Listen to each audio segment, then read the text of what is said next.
Cool. Okay, we are live. Can everyone see my screen? Cool. All right. Um,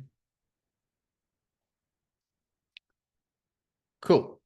Okay, there we go. Awesome. All right. As you guys know, we recently switched to a V3 Pixel. Um, Now there's a couple of reasons why we really wanted to push this. If you still have your V2 running, so we haven't changed anything on the back end for V2. We just want to stop people creating V2 pixels. But if your resolutions have stopped, uh, it could be something with the webhook that you just need to rebuild the webhook. But honestly, I would encourage you to just switch to V3 right away, just because we want to put more effort on V3. And I'm going to explain why, because there's so much stuff in V3 which is more proprietary. But really, I think we've done so much to make the data just way more accurate than I think any other pixel out there. And I'm going to outline, why that is, because there's more to it than just the events. There's the fact that we're at like a 50% deterministic match rate is really unheard of. I mean, that's just cookies. So to get 50% on cookies alone is pretty crazy. Now, I'm not guaranteeing every single person is going to get 50%, but the fact they're even in that range on cookies is pretty crazy. So that's no IPs or anything. Um, we may start adding IP matching back, but the cookie matching is so good right now. And I'm going to explain why that is, because it's something a bit more proprietary in that. It's not like we're just using any kind of cookies or anything like that. So um, this deck, I did provide a version of you guys to actually give this to your clients so that you could show them the benefit of V3. Now, what I recommend is that instead of trying to upsell them on V3, just replace the pixels right away, because I don't want anyone to have any outages. We are monitoring all the pixels and all the webhooks for V2, but in all honesty, I would just replace it right away because it's just far superior data. So, first things first, I'm going to talk about just like the main key benefits in terms of the main key benefits in terms of V3. Okay. So the first thing that I really want to point out is 100% deterministic matching. This one's huge. If you guys don't know, there's deterministic and there's probabilistic, right? So I would say majority of identity resolution pixels you look at are going to be uh, probabilistic as their main focus. So probabilistic means that it's like a fuzzy matching. So it's IP-based matching. It's looking at things that while it can be accurate, it usually isn't. So I would say most pixels that are using deterministic matching, let's making sure I spell that right. I didn't. I'm just gonna put that there. I'll come back now. That was really bothering me. Yeah, most pixels focus, I would say they're about 20 to 30% accurate. Now, I can't say that as like I can't as a peer-reviewed fact, but in terms of our research and looking at other pixels and other companies, I would say easily most pixels are around 20 to 30% accurate because they focus mostly on IPs. This is 100% deterministic, which is crazy because deterministic is obviously the most accurate form of matching. Okay, so it's deterministic matching and it's through our cookie pool. Okay, so usually cookies, I don't know what other companies people have tried, but cookie matching is usually seen as like a 10% match rate these days because, people say cookies are phasing out. They're not, because there would be riots on the streets if they got rid of cookies, but they're not going anywhere anytime soon. We do have a backup if cookies do go away, but I don't think they're going away for a long, long time. But yeah, so the fact that you guys are able to get such a high match rate and allows you to be 100% deterministic is a huge, huge plus. So that's one of the first major benefits. This one's the one which is actually quite overlooked. So every data company, whether it's your Experian, your TransUnion, your LiveRamp, your LiveIntent, every data company has their own ID. So they have we'll call it a matching ID. And this is used as basically what they do is they do all the matching behind the scenes and they give you an ID. And they say, okay, well, here's this ID, and this is what you use to be able to match up to the rest of your data. What we found is in the matching IDs for a lot of data companies, this can actually be quite outdated. So well, I'm not talking about like small shops here. I'm talking about multi-billion-dollar companies that run IDs. And the matching ID, it happens behind the scenes and it's kind of a black box. So with V3, we've brought everything in-house in terms of our matching. And all we're doing is matching through the most accurate means, which is the logged in SHA-256. So pretty much anything outside of the logged in SHA-256 is nowhere near as accurate. So what is the logged in SHA-256?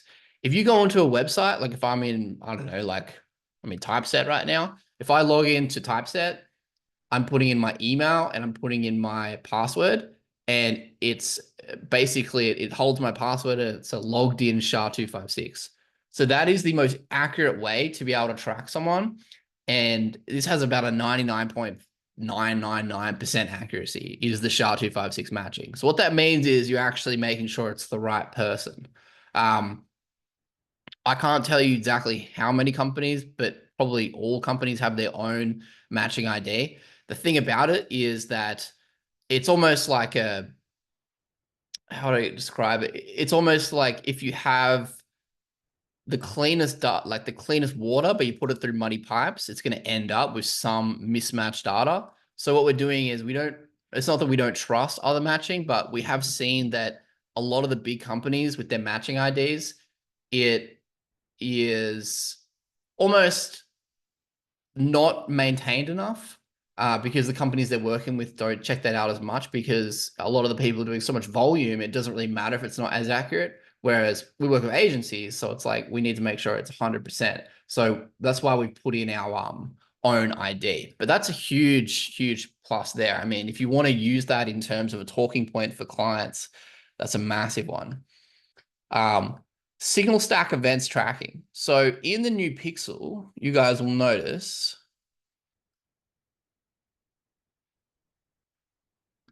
that you have event type. So this is our new thing rolled out called Signal Stack. Essentially what we're doing is we're tracking, I think it's 6 or 7 different events for what someone does on a website. So you can see page view, user idle, click, exit intent, scroll depth. There's download here as well. I think there's submissions. I'll show all the events actually. Yeah, so you got page view, scroll depth, copy highlights. This one's huge. So like to actually see if people are copying stuff over, idle time, video views, and form and click activity. So these are the events that we put in to V3. What's really cool is that you're able to do what's called micro funnels. So at the moment, with V2, you could just do page views and you could just be like, all right, well, if they're on this page, then, they have intent. Like if they're on the buying page or they add to cart, maybe they have intent. But the thing is with this, you can do so much more. Like I'll give you an example. Let's say that you are working with a major client that's running webinars. You're able to target people that watch a certain part of that webinar, see all their financials, see all the details, all their data, and then immediately call them either while they're on the webinar or immediately after. So like that's huge.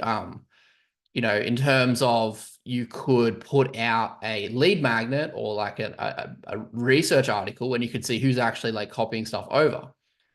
We've got scroll depth in terms of landing pages, click and form activity. What's cool as well is you'll notice over on this side, we have event data, and this shows you the actual elements that people clicked and interacted with. So if I go over to Pixel Sample, where are we? Where are my events at? There we go. If I go to Pixel Sample, you can see it actually says what they clicked. So this person clicked book demo below. At this time, and then this was the URL, and then you can even see the Facebook click ID they came from.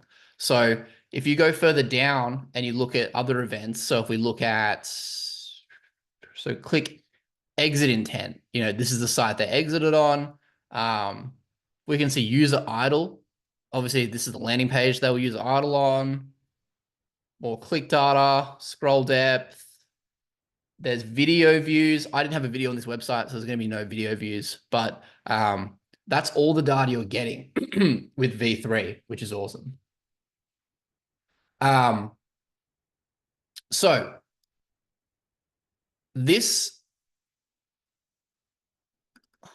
three already is honestly just 3 reasons why you should just switch right away. Now, one thing I want to talk about is the proprietary cookie pool. The fact that we're getting such a high match rate on cookies is because we've worked a few different proprietary relationships in terms of cookie syncing that we're able to get such a high cookie match rate. So this isn't something where you could just go and sign up to like LiveRamp or get like their cookie pools. Like this is something that like really it's in-house.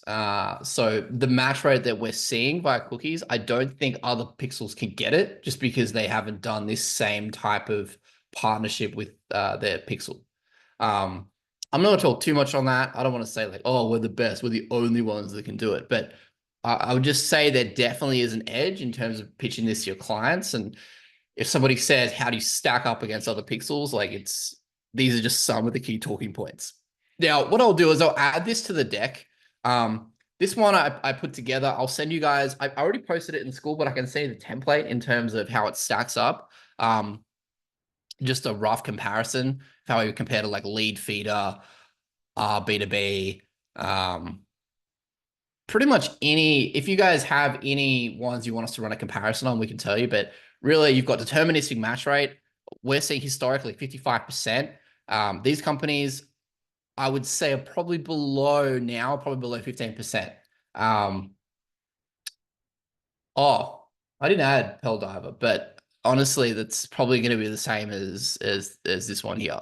I'm not trying to discredit any companies. I don't want people to post this out and say, well, like Adam was like just talking mad trash. I'm just saying in terms of a comparison of the underlying tech, that would fall into here because all those companies are using a fairly similar cookie pool, which can only get a certain match rate. And that's what's open to the public. One second.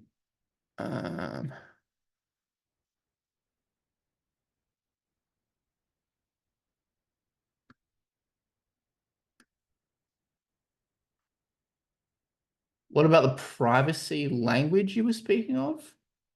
Phil, maybe you can add more context to that, but there's no like different things in terms of privacy on this. Same as V2 in terms of exactly how it works in terms of privacy policy and can spam. What I will say though is because you can separate things by events, it's going to allow you to a lot more detailed targeting.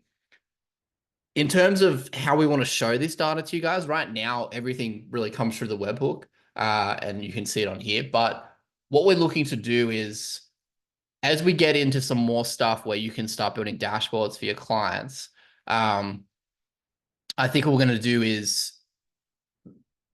consolidate some of these events to see how many times a certain user clicked, how many times a certain user maybe like how long they stayed on the site. Some really clear analytics in terms of how you'd want to use that. Right now, though, you have everything. I'm going to put out a video after this in terms of what to do with Make or Zapier, because you'll see here that before we had page path, as all we did was looked at the pages, but now we have all this event data. So you can see inside the array here what pages people went to, what things they clicked on what page. So I'll put out a template for that, which you can use temporarily on Make or Zapier. And then I think what we're going to do is probably just pull out a value there and put it out for the page path so people can do like easy matching. Now, all of the data that's coming through from the V3 Pixel, anything in V3, it's all going through on our integration stack. So if we have more integrations coming in the sync. So far, the Facebook ads one has been gangbusters. People have really liked it. We have Google Sheets, we've got Clay, we've got High Level instantly, and a few other ones coming as well. So what's really cool is the protocol that we built our integration suite on is really, really flexible. So we're able to pretty much push out integrations quite quickly.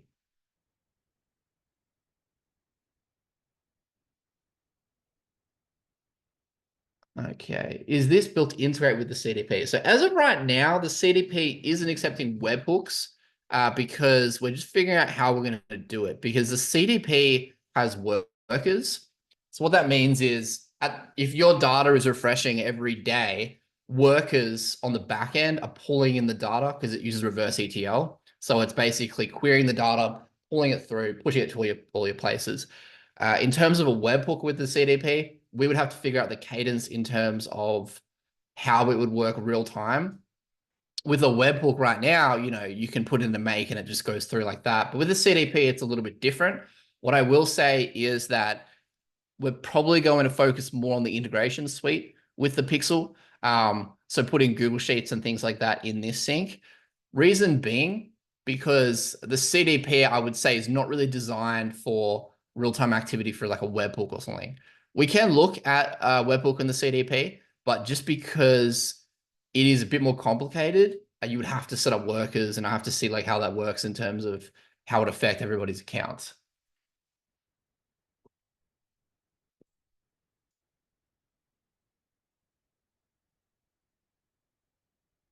So just real quick, who has already installed the V3 Pixel? Um, you'll notice we put up a thing on app.audiencelab.io to redirect people to V3.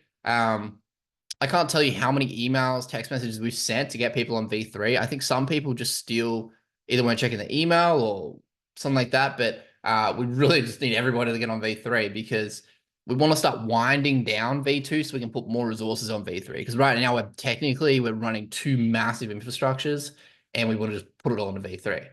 Um, cool, cool, cool. Uh, but yeah, I can add more talking points onto here. I'll send this through to you guys. I built this on Typeset. I can actually give you the prompt that I used to create this on Typeset. Um, but if you want this, I can just send it to you. I did post it in school, which was a PDF, but it's a really interesting use case. I think, not use case, it's got some really good stuff in it. But I think the main thing is to understand the core benefits of V3 compared to not just V2, but any other pixel in the market is 100% deterministic at a high match rate, in-house matching through logged in SHA-256, signal stack events tracking. You don't have to call it signal stack, you can call it whatever you want. Proprietary cookie pool. These are just some of the things. One thing as well, in terms of accessing the pixel on V3, so you just go to pixel, you go to create, put in your pixel, put in your URL. It's all basically the same. But a lot of people have asked me, let me just grab this. You can see here, a lot of people are saying, well, it says audience lab pixel. What about my white label, things like that? You can remove that. You don't have to have the ID. So you would literally just remove that and then have script, that, and then script, and you're fine. This is just for us to do debugging. I know it's annoying that it's there by default. It's literally just because we wanted to make sure people were installing it the right way. If you're installing this for a client, obviously, and you don't want your client to see that it's Audience Lab because you're white labeling, all you do is just remove that. Just remove that part right there. So I'll show you how that would look. So let me go up here.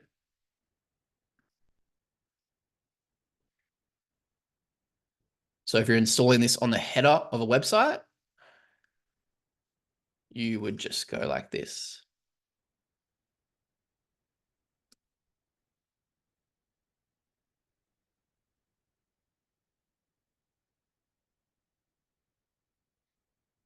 Can you replace with your own name? I think you can. I don't really know what it would do for that, to be honest. I mean, The main thing is the reason why we have that there is for debugging purposes and to be able to detect it in the platform, not for sending data. That sending data doesn't make a difference on that. It's more so just for us to be able to detect it. Yeah, you can put your own name in. I'm fairly sure. So you can put your own name and do that. I mean, it's the purpose for the script ID is really just so that we're able to see when troubleshooting, we can just see where the pixel is, because when you install the pixel on the side, it's looking for that Audience Lab ID as part of the validation. So if you know how to validate something, you can literally just go and inspect elements to make sure it's running. It's not hard. So if you want to remove that, you totally can, and then it's white labelable. At the moment, we have identity pixel.app as a gray label. A few people are asking me when can they put their domain and stuff in there. The only thing with that is we need some kind of gray label to pass through the data, because there's so much happening in the JavaScript. There is methods you can to do it, but I don't think it really makes sense to do it, because there's nothing on Pixel app. I mean, we haven't built any assets on it. It's a completely ghost brand. If you are concerned about that, we can look at special use cases. You can have it where you basically there is a method you can do it. I forgot what it is, but basically you download the JavaScript and then push it through on cloud, and you could just do it that way if you wanted to. But I don't think you should have a problem at all. I mean, if your clients are like literally going in trying to extract stuff, I would ask why they're doing that. Is it because you're just selling the pixel and you're not doing any kind of, added consulting on it? There could be something like that. So that's the main thing. What else on Pixel? Is there a way to download resolutions from Pixel as CSV? So yeah, we are going to allow that.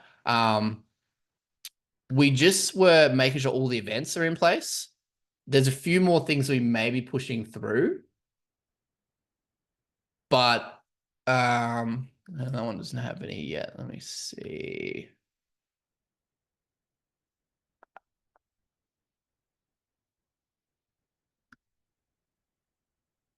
One second.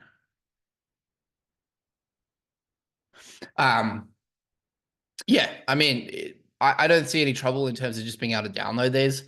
Before it was a little bit different because we were using external IDs for some of our matching, but now everything's really just in-house. We can add that export. What I'll do is I'll check with our dev and see how far an export is on that. The only thing with the export is I just don't really understand how people are using it. Because like you export the data and then I guess you just download it and give it to the client. Like I don't really understand what people want to do with the export. That's why we haven't like rushed into, oh, let's put an export in, but we can easily add an export. It's just depends how you'd want to do it. Because by the time, export it, clean it up, send it to a client, like what are they going to do with that? So I've almost, yeah. Um,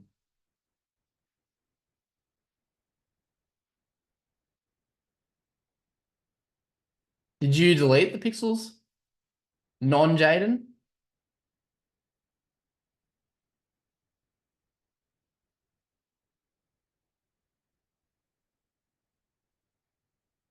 Referrer URL. This is just the URL that the pixel's on. You can use this basically to so we've got a couple of people that basically they'll export all their pixel matches to Superbase, and then they'll build an app from that. And this allows you to basically have like to just know like that's the site. So this URL doesn't change. This isn't the actual path. This is just the URL that it came from.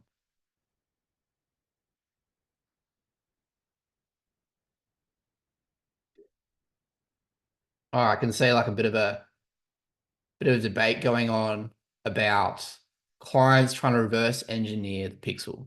So if you're that worried that clients are going to reverse engineer it, I'll look into exactly how to do it. It may take a little bit of chat GPT chat in terms of I'll just have to check, but you can actually have it where you download the JavaScript and then you just post it onto your own environment through the cloud. So if you do it that way, then you shouldn't have an issue. But I honestly don't think I haven't come across it many times where like clients are like, and if they're like, well, what's, Pixel app, you can just say it's just that's our Pixel. But yeah, I can look into a tutorial for that and I can put it in as the main thing in school. I'll just need to make sure I'm doing it correctly because I'm not like the developing brains behind every single part of this. So actually, we have a pretty awesome team for that, but I'll make sure that I do it justice. Is deep emails part of V3? Yeah, deep emails are there.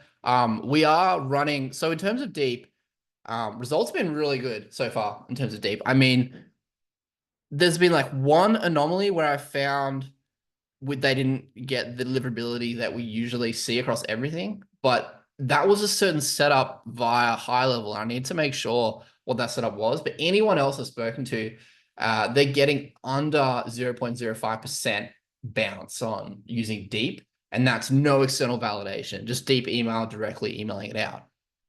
Now, with deep, we're scaling it up. So I think at the moment, we do 1 to 2 million a day with our current infrastructure. We're scaling up to like 5 to 10 million, and we're going to start doing personal emails as well. So pretty soon, everything is going to be, well, you're just going to have more deep, more stuff with like personal and whatever. But at the moment, yeah, like a lot of people say, well, 25% of my emails get wiped out when I only use deep verified tags. But unfortunately, that's just the nature of the game. I mean, it's the same thing happens if you put it into zero bounce or anything else. Um, probably, probably less on zero bounce because I don't know if they do deep verification or they do have to like pay heaps to get it done. But that's just, I guess, how it is because the deep verification protocol is just really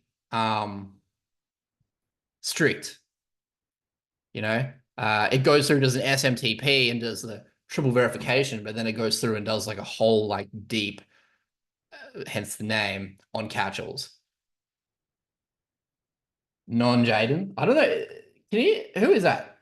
Because it says Jaden, but I don't know who it is. But I've been running several cold email campaigns on Go High Level and been amazing. Only used so far deep emails, 40 to 60% open rates. Yeah, fantastic. I think the next integration we're really going to start pushing is going to be Clay, because then you can start.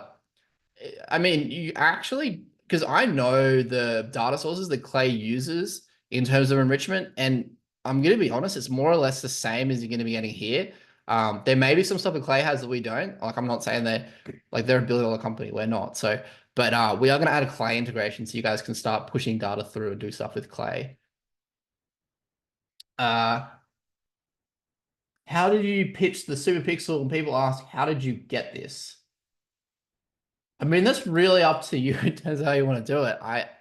Don't be don't be weird. Like some people, and this is not DaaS companies. This is companies that like I know are white labeling another tech. They come up with like their own weird little stories and stuff. Like honestly, when people are like, how did you get this? Just say, we were a part of a beta in the early beginning and we got access at a very discounted rate that you can no longer get, which is true.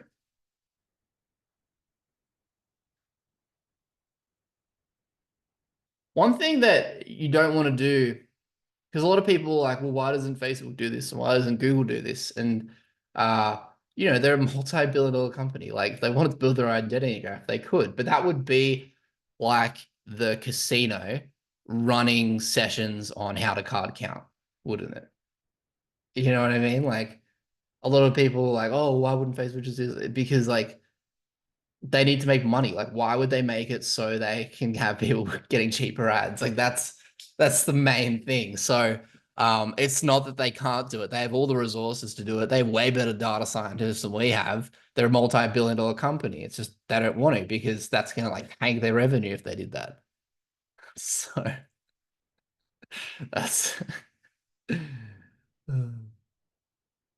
um so V2, the V2 platform for audience building, that's shut down because there's no audiences to build on V2 anymore. Everything's V3. The reason why we shut down V2 on audiences is because people would build it on V2, see the data wasn't nearly enough. They would get frustrated and be like, oh, what's going on? When in V3, the behavioral feed is like 5 times the size. So we're spending so much resources on just pushing custom audiences back from V2 to V3. So audiences, you got to just build on V3. Pixel, if you've built a V2 Pixel, we haven't turned off any webhooks or any data flowing. I've had a few people say their webhook is showing less data or it stopped entirely. Does that, you just need to rebuild your webhook.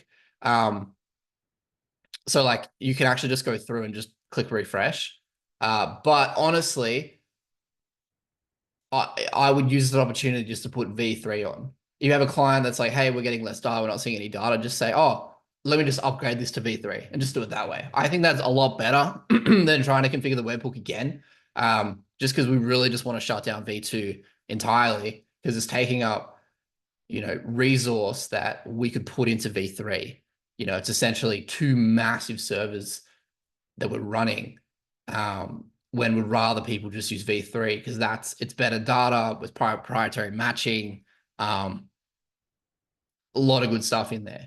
But yeah, so V2, we haven't shut it down. It's just different on the page on app. If you've got an app.audiencelab.io, it's just a huge banner that says get on V3. We did that because if we routed app.audiencelab to build an audience lab, people wouldn't know that, all the different things you can do. But really get in, replace your client's pixel with V3. It's not hard. Literally just go in, create a pixel, say, hey, try this code instead. And then I'll set up the webhook for you. It shouldn't be a big deal at all. But if you are worried and you want to keep V2 running, you just create a ticket in Krisp and we can help you there. One thing about Krisp, guys, is it's really interactive. Like I know with a lot of like I had an issue with Amazon the other day and I had to create a ticket and wait like 2 hours for like someone to like look at the ticket and stuff. Krisp is mad. We have 5 guys full time that are just sitting around waiting to answer your Krisp. And what's cool is we can see like your movements on the actual ticket. So like I actually scared someone yesterday because I was just looking at like how everybody's interacting and I said, hey, you did that wrong. And they're like, what? If you just go in here, you don't really need to create a ticket per se. You literally just ask for help. And then there's always going to be someone here unless it's like 4 a.m. So it's really, I would say anywhere from like 8 a.m. to 8 p.m. Eastern Standard Time, people in there. You just ask and we can see exactly what you're doing and help you there. So it may be tempting to post in school. I still answer questions in school, but sometimes I just don't see it. So like I have to actually manually check and then I have to sort. The school notifications is super odd. Whereas this, like we have a real-time pulse and we can just help you immediately. We can literally see your screen moving and see what's going on. So it's super easy in terms of getting the help you need on there.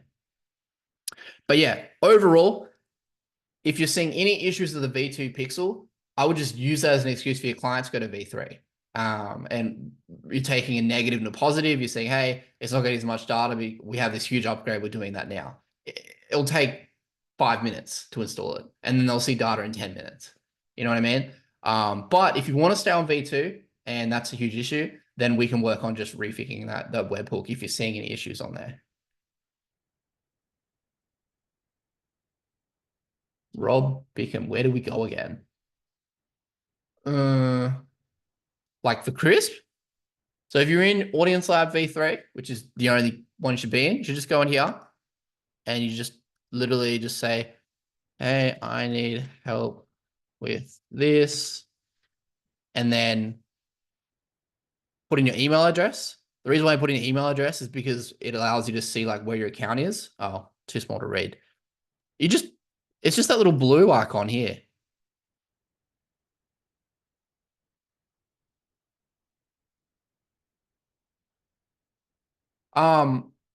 Well, we switched you guys over to V3, so we haven't charged more or anything.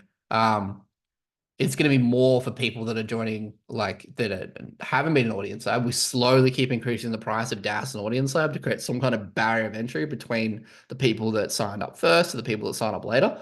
But how should you sell it? I mean, I can do another session and we can do like a comparison on price, but most pixels are charging like 25 cents per match. And that's just for an email, and it's not even accurate. So really, you could have some fun with that. I think honestly, I would avoid and this, could be a bit of a backtrack because I used to say, hey, charge per opt-in, but I would focus on flat rate fees if you don't know, like if you just want to charge the pixel, really the biggest thing in your pocket is just you could be, you can undercut really in that way. Then you can do some consulting on top and things like that. But I would just have it where you just have, whatever they're paying for pixel now, you just charge less and have it flat rate.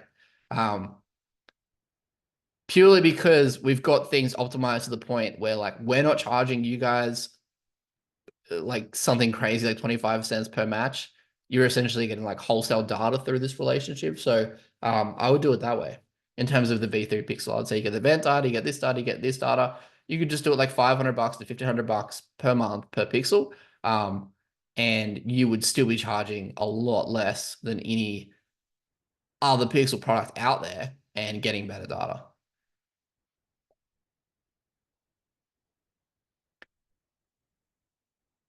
All right, any other questions?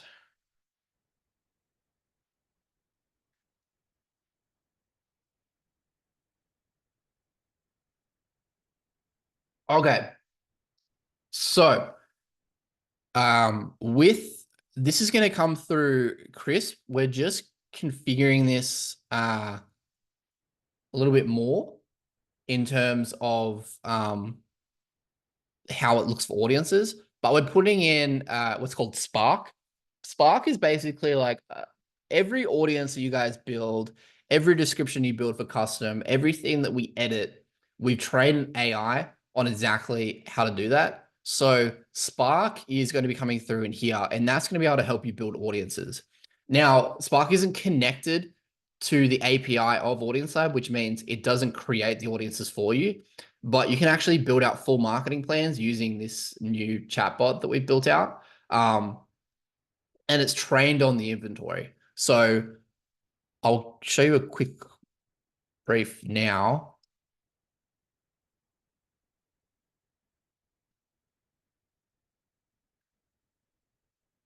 And we've integrated this in with Perplexity as well. So many people, their descriptions, we have to just rewrite them. So basically, we have like a little thing in Slack that comes through where we're rewriting the descriptions for a lot of their custom models, which is why custom models actually might take longer than people think. So a custom model in terms of actually building in the system, it only takes us like 24 hours to build it, like as in for the data to start populating. What's taking custom models a lot longer is that we have to actually go through and manually approve each one, because a lot of custom models we're seeing, it goes against all the frameworks we put together of how to make a good custom model. So I can get into some stuff on custom models real quick. How are we doing for time? We're good. So I'll wrap this up with Pixel and then we'll go to custom models. Hang on. Stop recording.